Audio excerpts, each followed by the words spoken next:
Thank you. Thank you, Jill. Sorry. That's okay. That's right. No, I'm also lucky. We were muted, I think. Yeah.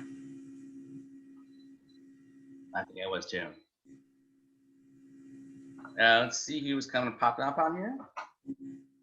Okay, we got some folks coming in. Thank you so much. Give folks a minute to join in. Welcome to the Zoom call. We've got folks kind of piling, which is great. Welcome if everyone's doing well today and enjoying this beautiful, delightful, sunny day. I know where I am.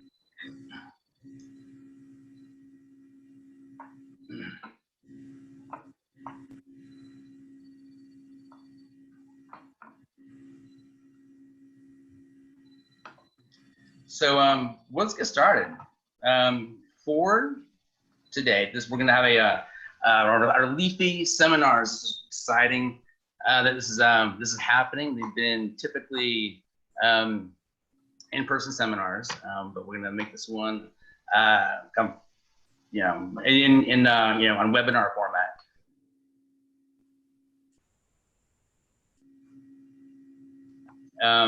So we're talking about cannabis in the time of COVID, which is, of course, a topic of the day. We had a really great seminar lined up for a couple weeks ago on real estate, which was going to be great. And we'll do it again, hopefully, very, very soon.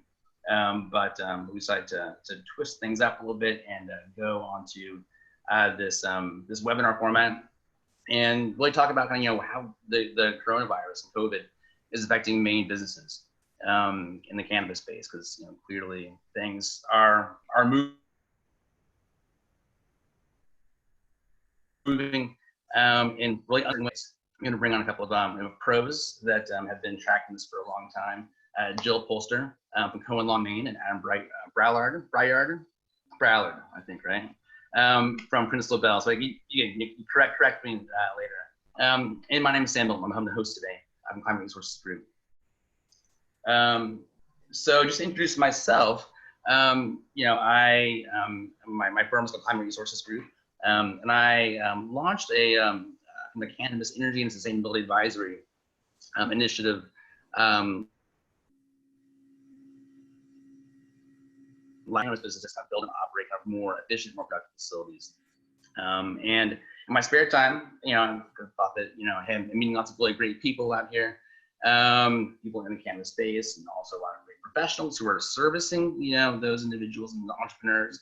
I thought, why not, let's, get, these two groups together, and kind of just, explore kind of emerging questions, in the topic. Here's the information. You can reach out to me anytime. A little fun fact for me is that I on zombie. I have lots of good stories to go on with that. But happy to do this. This is really exciting.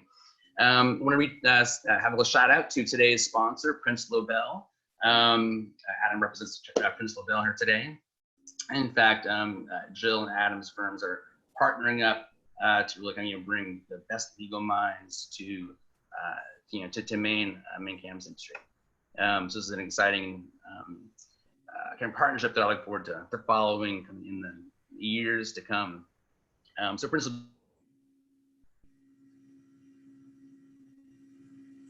thank you, Adam, and thank you to all the other folks at Prince LaBelle for that sponsorship. I also want to say thank you to everybody who's been able to contribute, donate during the registration phase for the New Shepherd Food Bank. We thought this would be an important and a good and useful organization to donate, some revenue from this event. They're doing amazing work right now to really help, Maine people to kind of to try to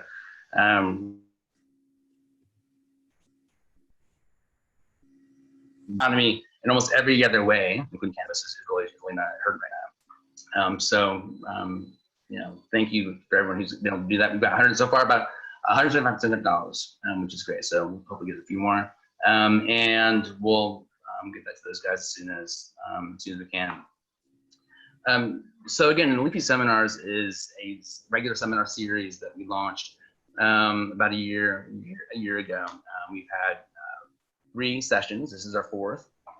And again, we've been doing, which is nice. We have a nice social media network thing afterwards. Really interactive. Again, this is a web-based webinar, so I'll be curious to get your feedback in terms of how it goes.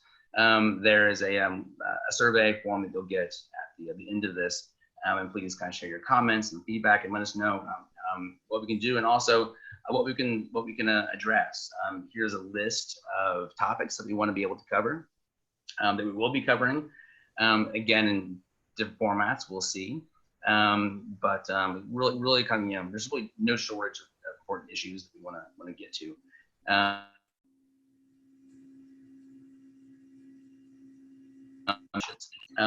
So for today's program, this is how it's going to work. So we have 2 speakers, Jill and Adam, and they'll each spend some time kind of going over some of the things they really want to get off their chest as it relates to how the COVID virus is affecting their business, the industry as they see it.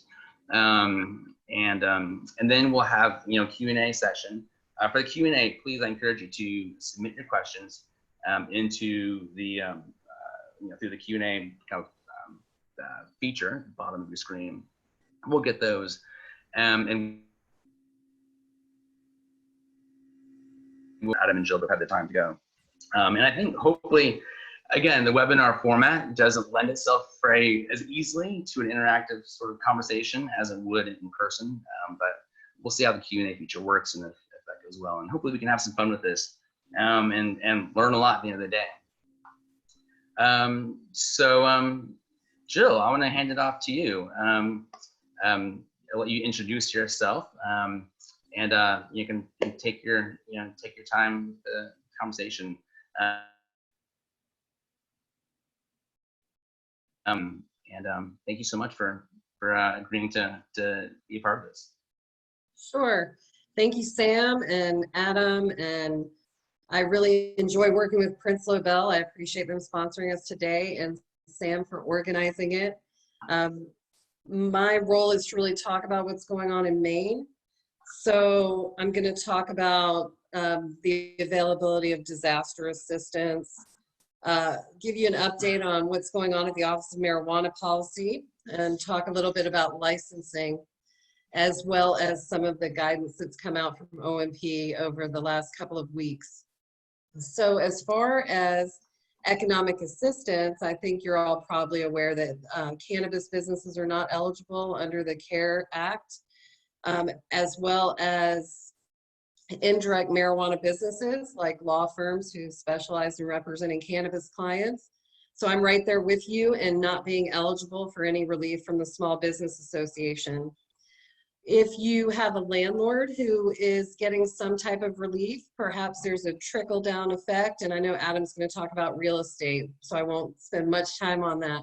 So there may be some trickle-down effect from relief that people who you do business with are getting. So you always want to, if you're struggling to meet your expenses during this time, you want to ask some of the people you work with, because there is no direct relief for a cannabis business. The good news is your businesses have been deemed essential, and I know based on what I'm hearing from my clients, everybody had a really great April, and that business is strong. And for a lot of reasons, I think there's also been an uptick in people renewing their medical cards based on what we now anticipate to be a few more months of delay in the adult use program, so that will help. I think 2020 has been a great year for the medical caregiver program. I think for probably the first time in 20 years, the program is getting some of the recognition and respect it deserves based on the new reporting of sales tax information from medical caregivers, reporting for the first time since starting last February in their own category. So I know you all saw the numbers of the economic impact from your caregiver businesses for the state of Maine. And certainly now with these businesses being deemed essential, that's been twice so far this year that there have been huge advances, huge respect going in the direction of the caregiver community.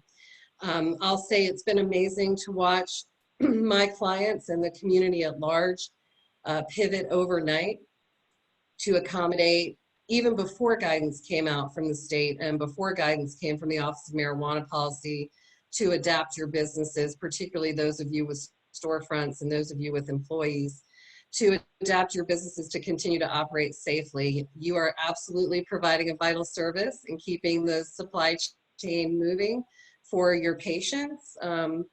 You're their best option right now for staying safe while they acquire their cannabis. So from everything from curbside delivery to securing personal protective equipment for yourselves and your employees, it's been amazing to watch. So congratulations on all that. As far as what's come from the Office of Marijuana Policy, they issued 2 guidance documents since this all began. And a lot of things that were not yet mandatory or that came from the state have now been adopted by the Office of Marijuana Policy and were mandatory as of April 2nd, particularly for those of you running storefronts and interacting with the public. The limitations on how many people you can have in the store at once, the signage requirements, reminding people of 6-foot social distancing, tape markings on the floor if you are still allowing people in your stores. I think most of you have gone to delivery or to curbside pickup. And I know you know that as of today, everyone in Maine in public and dealing with the public has to have a face mask on. So that's new from Governor Mills as of this week. So hopefully you and all of your employees are abiding by that. If you are dealing with customers or patients who are resistant to wearing a face mask, you definitely don't want to have those folks shopping in your store. You want to restrict that to curbside delivery. And there may be people who, for whatever reason, could have a medical reason where wearing a mask is just not practical for them. You'll want to make sure and either, deliver and drop off or have something else in place to protect yourselves and your employees. The other shifts from the Office of Marijuana Policy have been inspections. I know a lot of Maine caregivers and their businesses were inspected in February and March, and then they moved to doing virtual inspections in April. And that allowed them to do a lot more inspections and to, I think, even more efficiently move through those inspections. They were sending out a checklist in advance, which helps to streamline that process and to have it kind of be a surprise-free situation. It's not like when they show up and say, hey, we're here to inspect.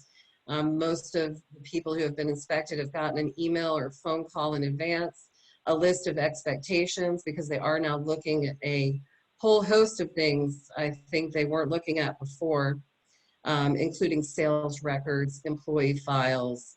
It's not just about plant count anymore. When they're coming to inspect, the list is probably about 20 things that they're going to look at, and a lot of it is your documentation on how you're running your business.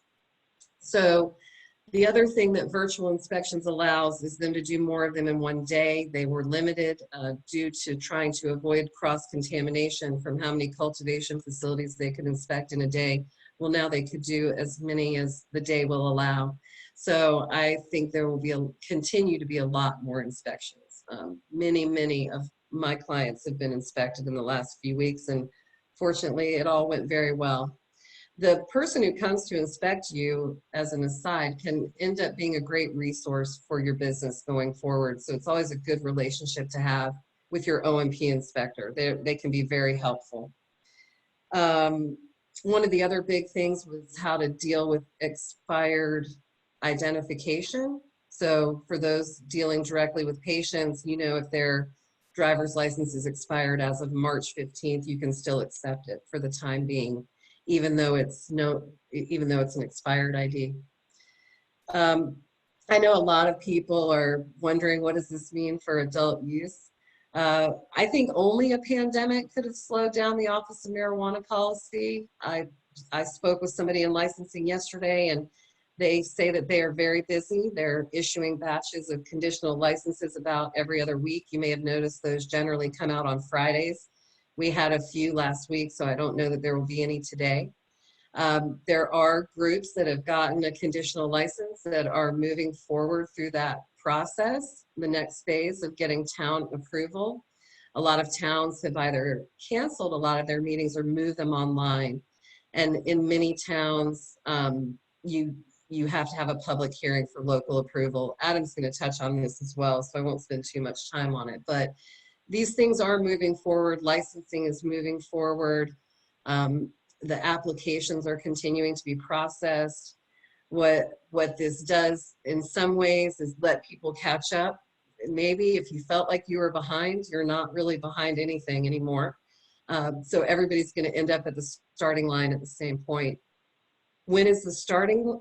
Where's the start? I don't know. My new prediction is maybe Labor Day for opening the adult use market, and that's probably optimistic. The issue is really adult use businesses would not be deemed essential. The fact that no active licenses were operating when this happened, there may be a silver lining there. That was never an issue that had to be taken up with the governor. In my opinion, it would have gone the same way as Massachusetts, and the adult use stores that would have just opened would have been shut down, and that would have been devastating for many of these businesses. So I guess it's all going as it should in light of the circumstances, but the market will move forward, hopefully in 2020, as soon as it's safe to do so. There are so many layers of issues with launching an adult use market. One of the things that Maine has always wanted to avoid, at least in talking to the Office of Marijuana Policy, are those lines around the block that you see in other states when they first launch, which certainly would be inconsistent with social distancing. There was always going to be an on-sale date for the market, meaning all the licensed stores at the time the market opens would be able to start selling on the same day. And that's probably going to turn out to be a really good thing. It will help avoid those lines around the block that, first of all, just don't look good. And second of all, would just be impossible from a social distancing perspective. So businesses will be licensed. The market will launch, hopefully still in 2020.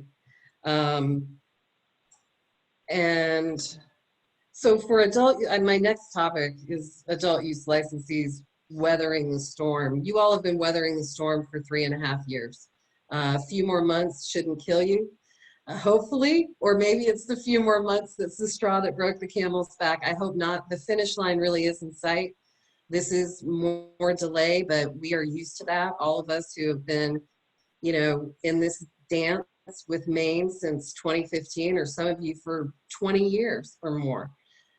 This is just a few more months. So I'm encouraging you, keep moving forward. Your business will be licensed if that's where you're headed, if that's what you want. And the market will launch. And if you can write out a few more months of expense and delay and risk like you have been for so long, you'll have a strong, hopefully a robust opening. The other thing I want to touch on before I hand it off is tourism. And just a reminder for all of you what our business looked like a year ago. If you remember, a year ago is when all of the caregiver storefronts and caregiver direct to patient sellers were able to take all of those cards from out of state. And you all had a great summer last summer doing business with the tourists who were authorized to buy product in Maine. I think based on the governor's order, the 14-day quarantine for people returning to the state and visiting the state, I don't think you'll be anniversarying those numbers, as we say. Maybe it'll be offset by the continued kind of stock up buying or panic buying that's been going on for the last couple of months. But I do think you should get ready, obviously, for a softer summer of sales. I know everybody was really, their businesses were really charged up last summer by those changes that allowed caregiver storefronts. And then right on the heels of that, Governor Mills authorizing the Office of Marijuana Policy to authorize all of you to take all of those out-of-state cards. You just won't have as much of that as you did last year. All right, so I'm going to pass it off to Adam at this point. I think I touched on my topics. you'll all let me know if I missed anything. Thanks very much, Jill. Sam, I think you might be trying to speak, but we don't have comms for you. Yeah, I am. That's right. I was going to say, thanks, Jill. Take it away, Adam. Appreciate it. All right, great. Thanks. Thanks again, Jill and Sam. Thanks for having me. And Leafly, this is really an honor, and I look forward to it since we planned it. And then things change like on a daily basis, so it's been fun trying to keep up with that and keeping our fingers on the pulse of what's going on with the pandemic and cannabis. Those two things in general are super fast moving, so it's real fun to talk about it. So when we first started thinking about this, I wanted to focus on what we've seen as a real estate practice and cannabis in the way of how we're trying to protect clients, whether they're planning to or have purchased property or have long-term leases for properties for their use, or are property owners in leasing or selling properties. And with COVID-19 coming, there's certainly been a shift toward, I'm sure most of you are aware of certain ways to better protect yourselves when you're either selling, leasing, or buying property. And a lot of this is really common sense, right? You really want to make sure you're anticipating what any delays are going to be for your performance to do either to sell or buy or provide, rent, monthly rent. Would there be any delays for you to be able to perform those acts? Before COVID, there wasn't a lot of emphasis on whether or not epidemics or pandemics or diseases or governmental orders, those weren't necessarily discussed in agreement as much as they certainly are going to be moving forward. But, and those are in connection with states of emergency and not being able to operate your use or your cannabis industry for no fault of your own. So you want to be sure that you're covering yourself for that. The other thing too, and Jill touched on it a little bit, is this would be a different story for a lot of folks in the medical space if and I can't imagine that this would be the case, but if the government had said that medical marijuana was not essential. Thankfully, it is, and that your organizations or companies are moving forward, and that's great. In Massachusetts, it is as well. And Maine didn't have to address whether recreational cannabis would be considered essential, although Massachusetts did. And they as you probably know, they considered it not essential. We were part of a emergency motion for a preliminary injunction on Governor Baker's order, and we requested that the court lift that order for recreational cannabis and allow that to be essential. And we argued that it violated the constitutional guarantees of equal protection because Massachusetts has allowed businesses like liquor stores and package stores to be essential. Unfortunately, the court ruled that the Baker's order was not or did not violate the protection clause, and so that is that's ongoing in the order stands. So in Massachusetts, recreational cannabis is still not considered essential. It's just the point there is it's an uphill battle, and I think the same thing would happen here in Maine.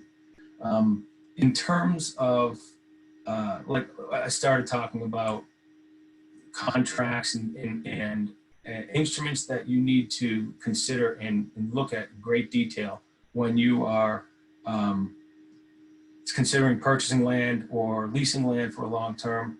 One of the things you certainly want to do is beef up your force majeure or your casualty clauses that are in those agreements.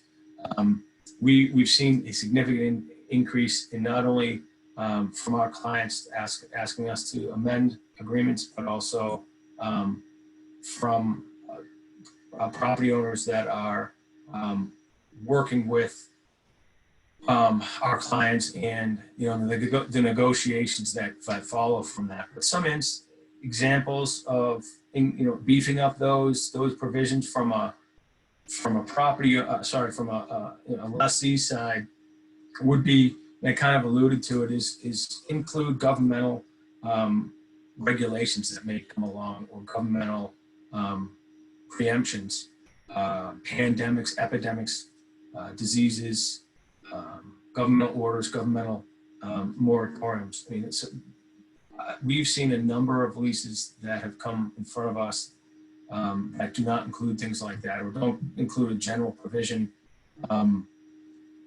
that basically states, or any other causes beyond the reasonable control of the party.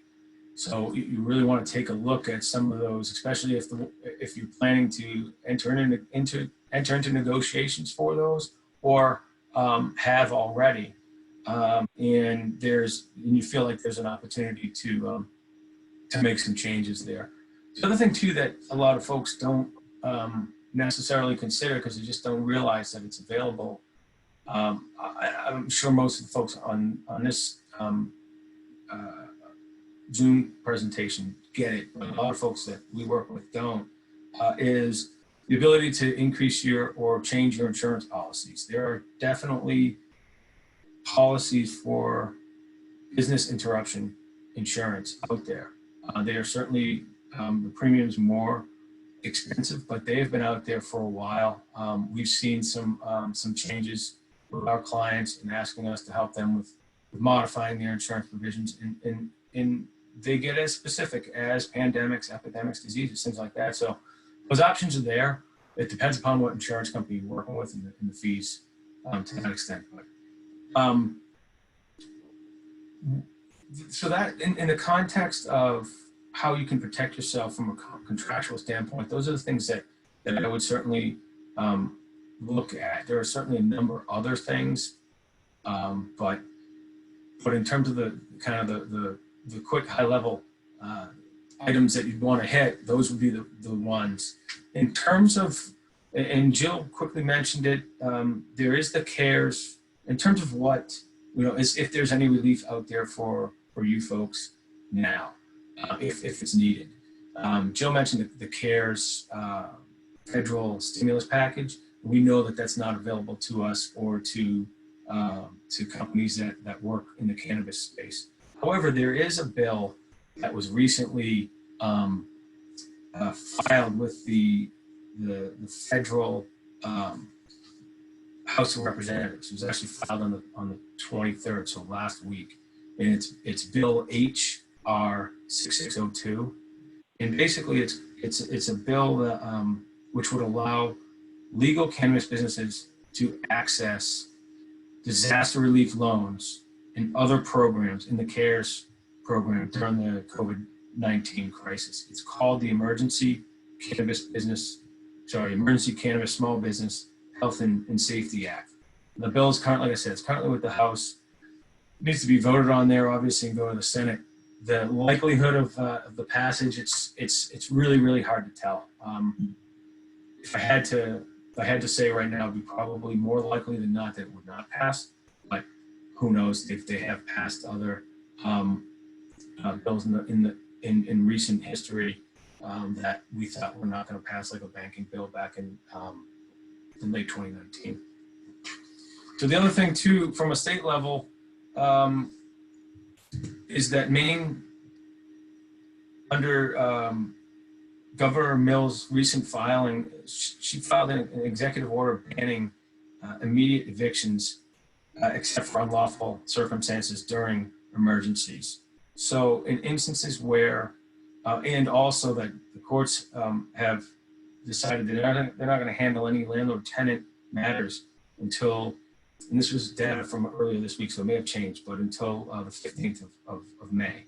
So what that means, and that's similar in Massachusetts. Basically, it's very hard to be evicted at this point during the state of emergency, and how would that help? Well, if you're not able to make ends meet and can't pay rent, then that's not going to prevent you. That's not going to allow you to be evicted.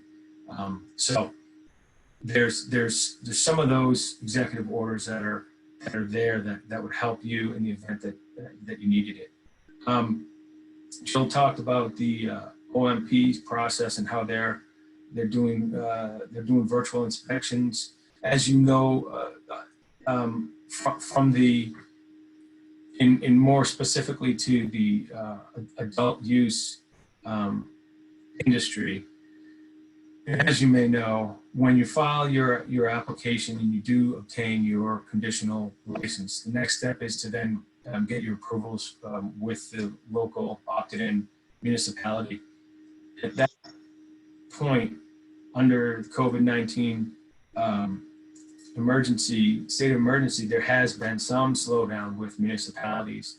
Both I've seen it in Maine and in Massachusetts, where I would call it some of the municipalities back in March kind of threw their hands up and said, we don't know what to do. We have these hearings that are scheduled to discuss these under the open meetings law, and we can't have them because of the social distancing. So what do we do? But we've seen a lot of the towns go to virtual meetings legally. So they're allowed to do that and not break any open meetings laws. And so I guess my recommendation would be is if you are working in a town and they've said that, where they're not taking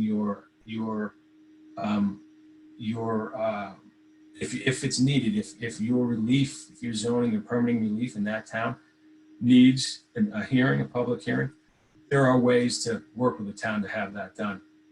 And we're seeing that. So just wanted to point that out. In terms of what I was planning to speak about, that's really it.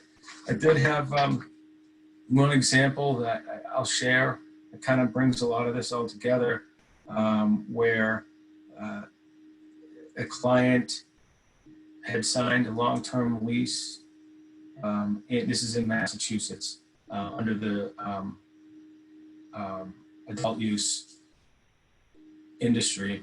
Signed a long-term lease not that long ago, before the pandemic hit, the state of emergency. The concerns that the client had was because they can't open for, they're not essential, were the concerns of being able to pay the rent. They've talked with the property owner about deferring rent. The property owner has worked with them on that. They also needed to kind of sell that. And one of the things that they were able to do is discuss with the property owner the federal stimulus packages and the opportunity that property owner may have, not necessarily with this particular property, because the federal government could be considered that may not consider the landlord for the stimulus because they're leasing to a cannabis company. But it's just an instance where a lot of communication, making sure that the property owner knew all of their options, and working with them to get to a mutually beneficial agreement during this tough time. So I think that's all I've got. Jill and Sam, thanks again. Jill, just a side note, Jill's group in Prince Elizabeth, we're thankful for that partnership. We've done some great work up in Maine and in Massachusetts. So thanks again, Jill. Great, thanks, Adam. That was fantastic, and there's so much going on. It's incredible, and it's really good to see that kind of you've got your fingers on the pulse of what's happening on the federal level, because that change is, it's a slow-moving thing, but you never know. It can change on a dime, and that can have really kind of quick implications in terms of how Maine businesses operate, especially in terms of the lending space. So to remind everybody that you are encouraged and welcome to submit questions through the Q&A feature there at the bottom of the screen. It says Q&A, and just kind of type your questions in there. We do have a question that came in earlier that you may have seen answers to, but I thought I might give Jill a chance to address that, over the call for everybody. And that question was, are there any particular points of emphasis you've seen in the increased inspections and levels of penalizing? So how exactly are kind of this weird time affecting kind of, what people are actually inspecting for, in those facilities? I want to answer that question. I want to tag on one more thing about the federal legislation and the attempts to get cannabis businesses included in CARE Act relief. And just to let you all know that you're free to reach out to the Maine congressional delegation. I emailed all of them. There's only 4. And Shelley Pingree did sign off on the letter that went out about this, about trying to include cannabis businesses. So this is one of those times where I think our community can come together and contact our congressional delegation and ask them to support and move forward this legislation. As far as the inspections coming from the Office of Marijuana Policy, and I think because maybe it's something that's easy to do virtually, the inspections have been a bit more document intensive. They do remind you on the front end when they schedule your inspection to get all of your documentation ready as it relates to sales. And I know that for my clients, that gave them pause, because most of them are not on a track and trace program yet, and Metric's not up and running. And so we've been using the old school trip tickets for a long time. And some people, I think, maybe fell away from using them, knowing that we were moving in this Metric direction, as well as the patient log that had been available on the OMP website, but also very clearly said on it that it was optional. So they are asking for logs of patient sales. And that doesn't, as you know, does not have to include patient names, but just sort of how you're recording your sales. They're asking also a lot about employee files. And I know I have a client that I'm literally currently in discussion with about employee files, and he's on this webinar, so this is for you. They really are looking at employee files, which means a W-4 tax form if they're going to be that type of employee. If they're a 1099 employee, which is very much discouraged, using a lot of 1099 employees in this industry, you'll have to have their W-9 and also an I-9 form where you check their documents for immigration status. You have to have a file with those things in it. You have to have a job description for your employees and a job application. And it doesn't have to get all that deep about a job application. Just download one from online that contains the most basic information about the employee that you're trying to hire.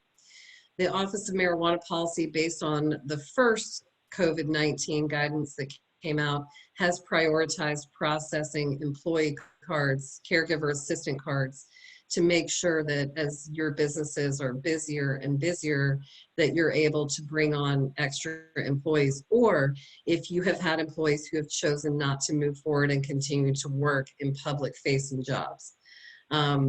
Which leads me to the next thing that I had told Sam I forgot to mention, is just sort of the care and handling of your employees during this time. And I think the caregiver community is great at taking care of the people that take care of them.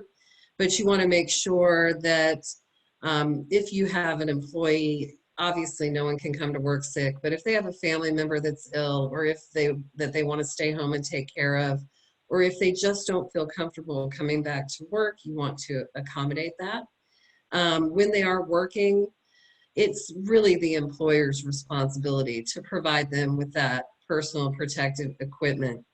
As you all move through the adult use licensing process, even prior to COVID-19, there was a lot of focus on all of prospective licensees needing to understand what it meant to be OSHA safety compliant business. And now you add this layer on, which means making sure that employees have access to masks and a hand sanitizer and Lysol and mops and buckets and whatever it takes to keep the place clean and to keep everybody feeling safe about coming to work every day. So just, I know you all are doing these things, but just a reminder that it's just now required, and the responsibility is on you as the employer. Mm-hmm. What would happen if there were, God forbid, an outbreak in a cultivation facility or in a manufacturing facility, what would you think would be the ripple effect across the industry? Wow, Sam, that's not a softball question. It seems to me. I mean, but you can imagine. I mean, think about the meatpacking industry these days. It's like they've shut down the supply chain. I mean, would there be just a really kind of iron grip, on how these facilities are operating right now? It's like an honor system, right? Yeah, I mean, I hope it wouldn't have a ripple effect. I hope that employee would go home and get better, and that anyone who came in contact with the employee would quarantine for 14 days. And Maine seems to be well positioned to ramp up testing, since many of the test kits are made in Maine. I don't know if you all knew that, but Abbott Labs is in Scarborough, and other companies that are operating in Maine. That I think with Maine having a relatively small population, that a really broad testing program is possible. So hopefully it would not have a huge ripple effect across the industry. I mean, remember, we're talking about essential medical cannabis businesses. So if they're essential, we've got to just work through it and take a sick employee out of the equation and make sure that everybody gets better and gets tested. Mm-hmm. Thank you. For folks on the call, you may have noticed when you registered, at least most of you had a chance to type in a question about, submit questions ahead of time. We actually had some people do that, which is great. And one was about packaging, and if during this time, if the OMP may have relaxed or somehow changed the rules around packaging. Has that change? Has there been change there around packaging, Jill? The interesting thing going on with packaging that has been a challenge is for caregivers intending to move into the adult use market. We have two different sets of rules right now that require different things, and you can go through the exercise of seeing where they overlap and using that as an opportunity to decide what should go on your permanent packaging and what maybe is going to be handled through a sticker that's either printed out of metric or that you're printing. I think that everybody's just now really starting to get familiar with what other legal states know, which is how many extra stickers are affixed to each cannabis product as it's sold at retail to accommodate all of the labeling requirements.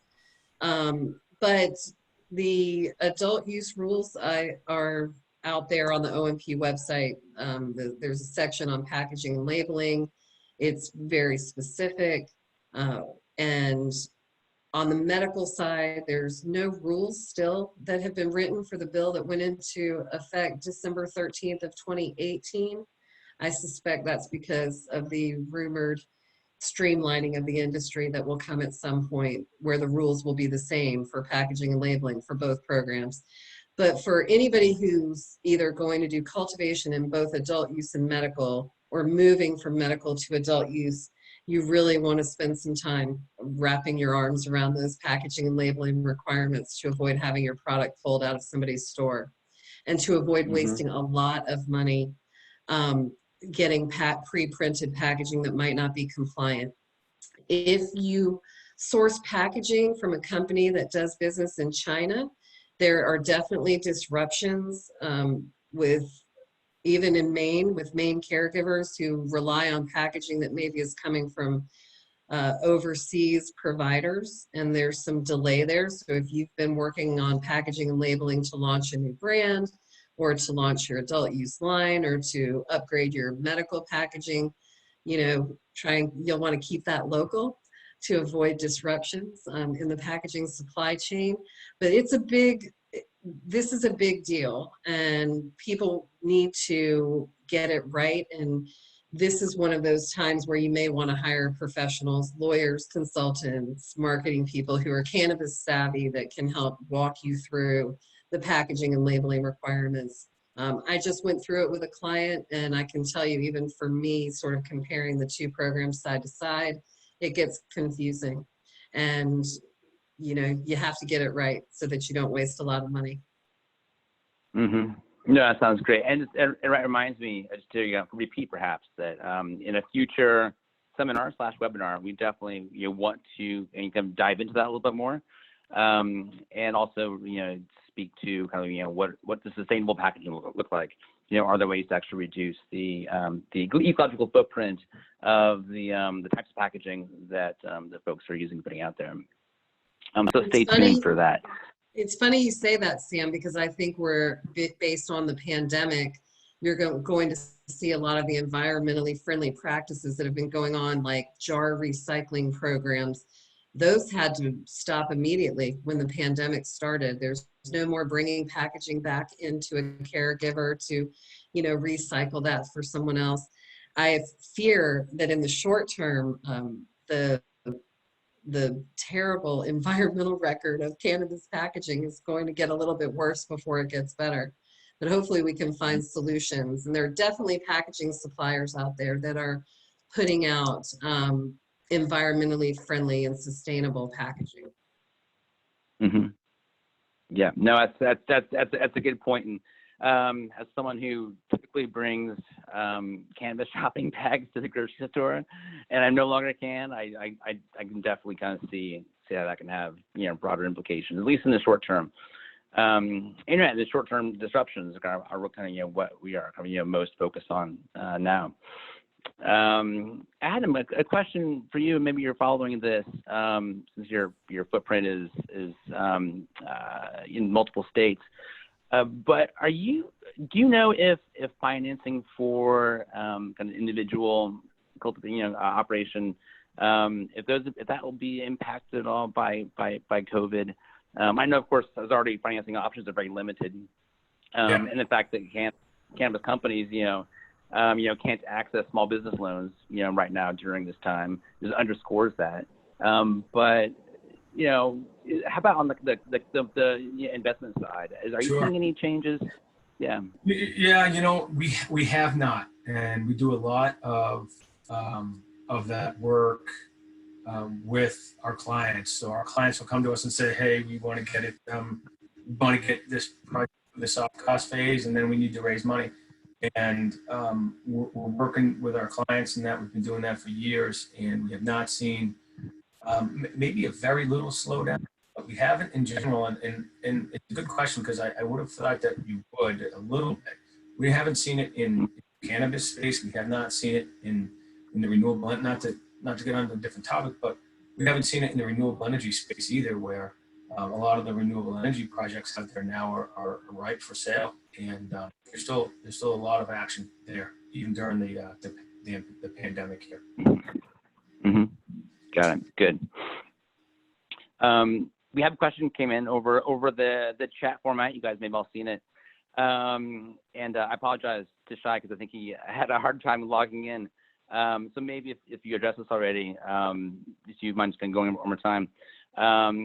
But what about, again, Jill, maybe to you, about the number of people coming, being able to go into the store and kind of retail and that sort of thing. Could you just, cover, if you haven't already, what are the retail implications of this, and kind of how long that might take?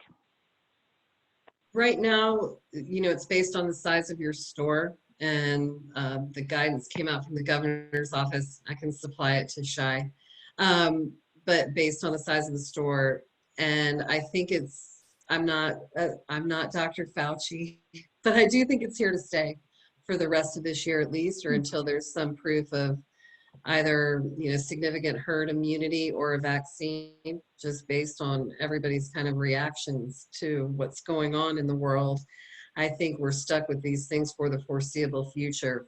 So for those of you planning how you're going to run your store, you want to take that into account, that you want one-way traffic in and one-way out, that tape on the floor to help customers stand in line and keep their distance, both from your counters where your employees are working and from the customers from each other, and all of the, at least wearing masks in public and in public facing jobs. Definitely through September, based on what we're seeing from the governor's office, but that could all be around. I could see that being around for a while. Mm-hmm. Yeah, I mean, I think like a lot of businesses, there's, have to, be super vigilant, when it comes, to kind of having kind of those kind of, interpersonal interactions, out there. And how about delivery? I know delivery's been on the table, for quite a while. Has there been discussion about, kind of offering up delivery licenses, or kind of expediting that process? There was a group that put forth significant effort and money to lobby for adult use delivery. It would be a delivery license that would be attached to a retail store licensee, and it would allow you to have like a second location just for delivery.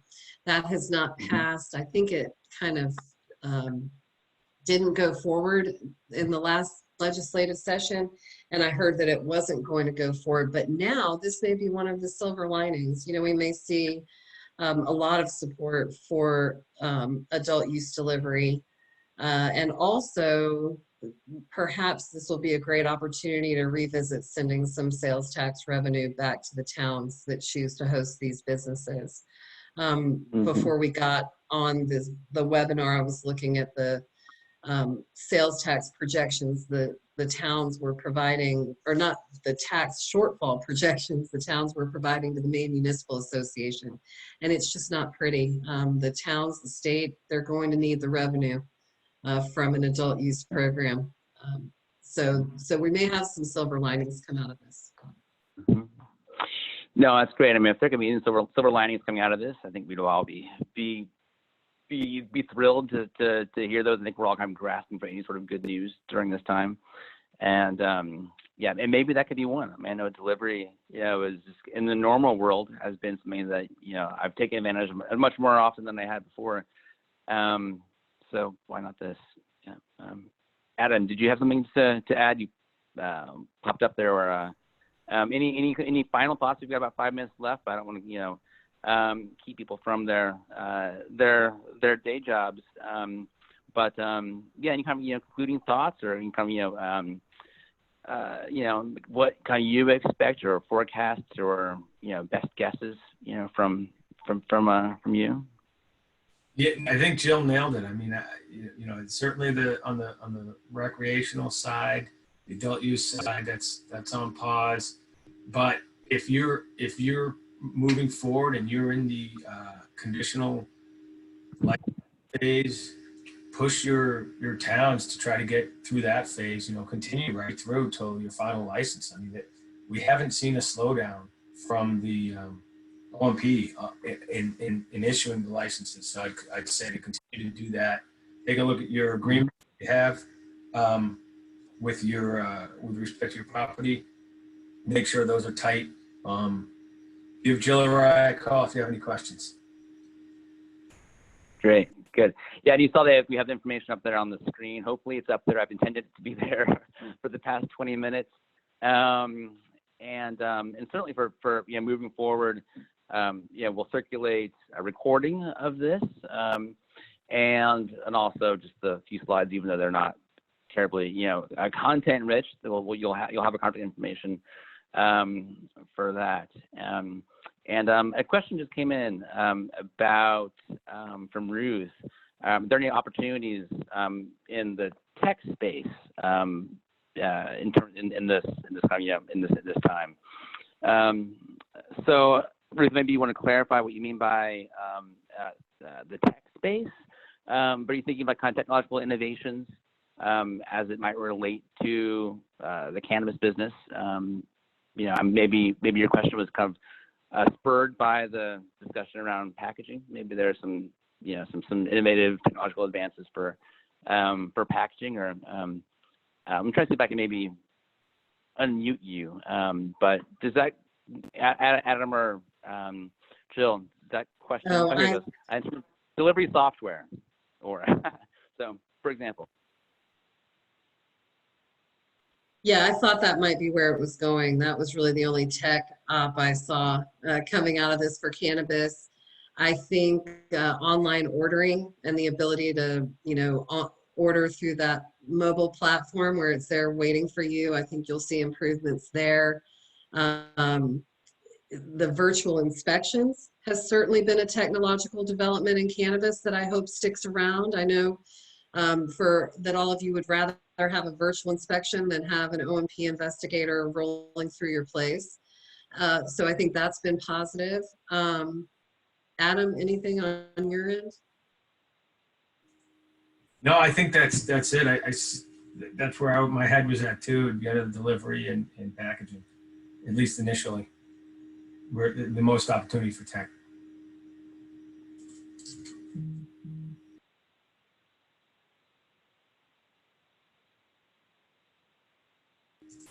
Hey, Sam, you got to unmute. I don't know if we lost Sam, but Thank you. there he is. I was on muting. The one downside of this webinar format is it relies on one's internet connection at their home office, and I'm pretty sure that my kids are doing Minecraft and my wife's doing some sort of Zoom call herself. So anyway, one downside, so I have to call in. But this has been fantastic. I think this is a great conversation. I want to thank Adam and Jill for being a part of this, and for Principal Bell for being a sponsor of this event. And we intend to do these regularly. So please fill out the questionnaire that you'll get after you log off, and can let us know what you liked, what you didn't like, and what you might want us to cover next time. And again, thank you for those of you who were able to donate to the Good Shepherd Food Bank. It's a really important cause, and we've got about $200 for them out of this, which is good. So thank you all. Be well, be safe, and have a good weekend. Take care.